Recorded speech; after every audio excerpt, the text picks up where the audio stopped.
أهلا بيكم، معاكم إيريني من قناة إيجيتورينا. مكان كتير مننا بيعدي عليه لكن قليل اللي عارفه، المدرج اليوناني. رغم إنه واحد من الآثار المهمة مش بس في اسكندرية أو في مصر عامة، لكن على مستوى العالم.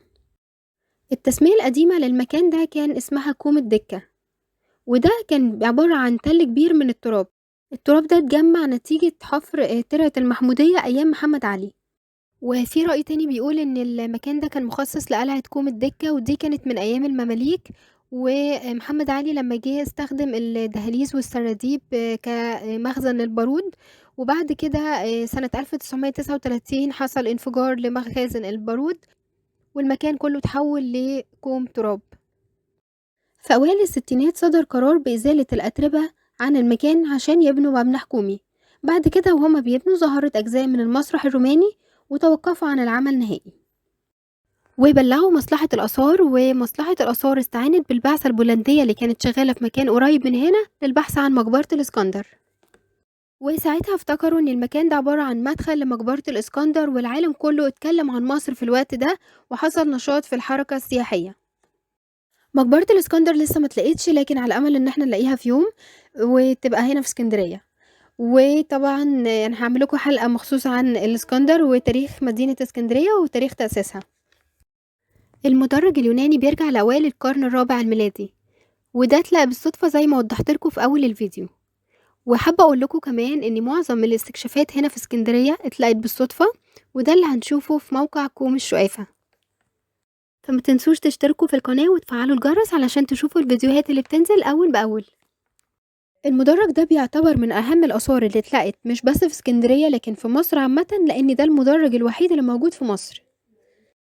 هسيبكم دلوقتي تتفرجوا على الموقع ككل، وبعد كده هحكي لكم عن المبنى، تصميمه وتاريخه ووظيفته.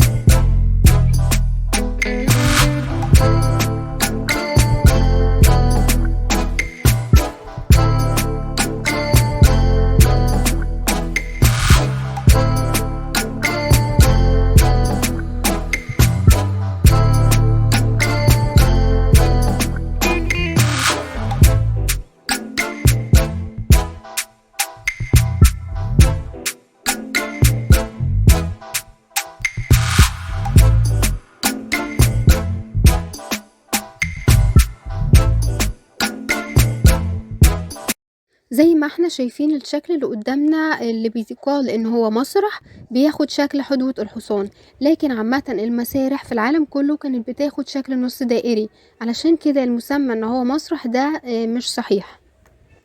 المدرجات اللي شايفينها قدامنا دي عددها 13، لكن العدد الاصلي 16.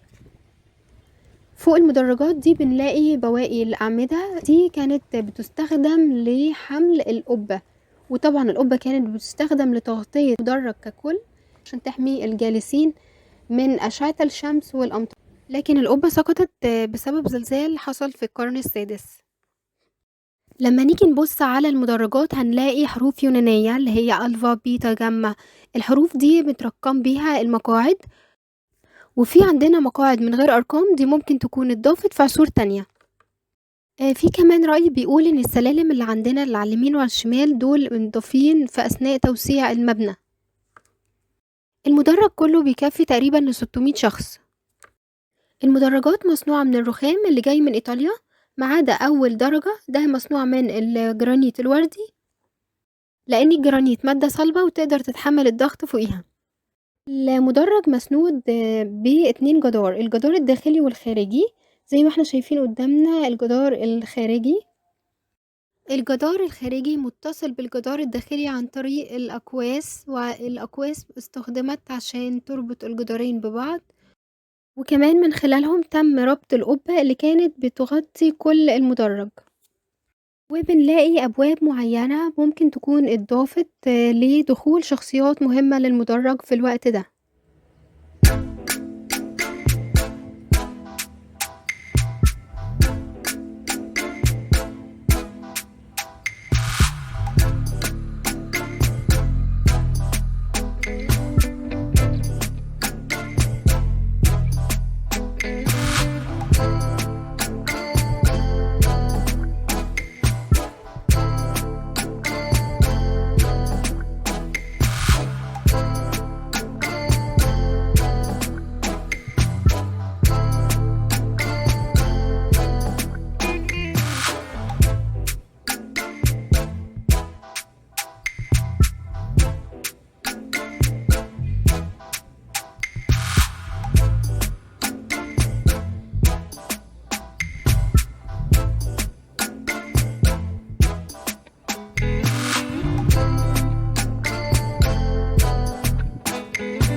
عندنا زي ما احنا شايفين بقايا الفسيفساء اللي هي الأرضية اللي متزخرفة بالفسيفساء أو الموزايك.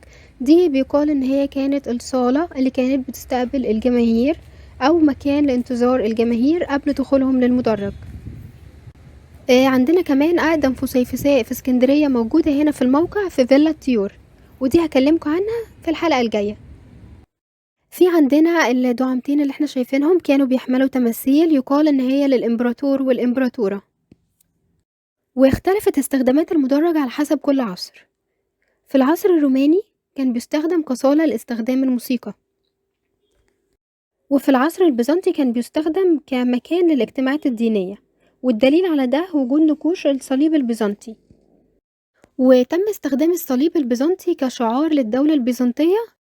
وفي العصر الإسلامي كان ليها استخدام كبير إن هي استخدمت كجبانة أو مقابر، واستخرجوا 3 طبقات من الجبانات، وكمان لقوا كتابات بالخط الكوفي وشواهد قبور. لما نيجي نبص على الدعامة الأولانية اللي بتحمل التمثال هنلاقي نقوش أو كتابات بالخط الكوفي. الوظيفة الحقيقية للمبنى ده اختلف عليها العلماء.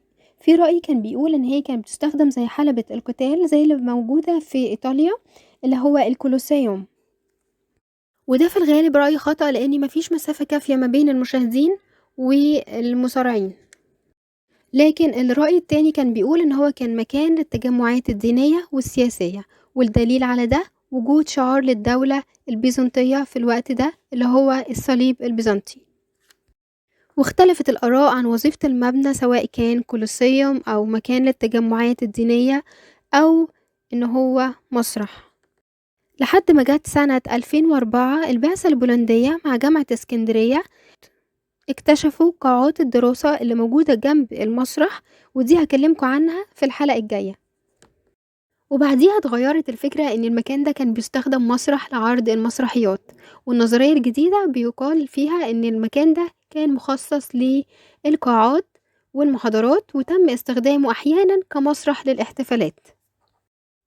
الفيديو خلص لكن الموقع لسه مخلصش، انتظروا الفيديو الجاي اللي هكلمكم فيه عن باقي آثار كوم الدكة.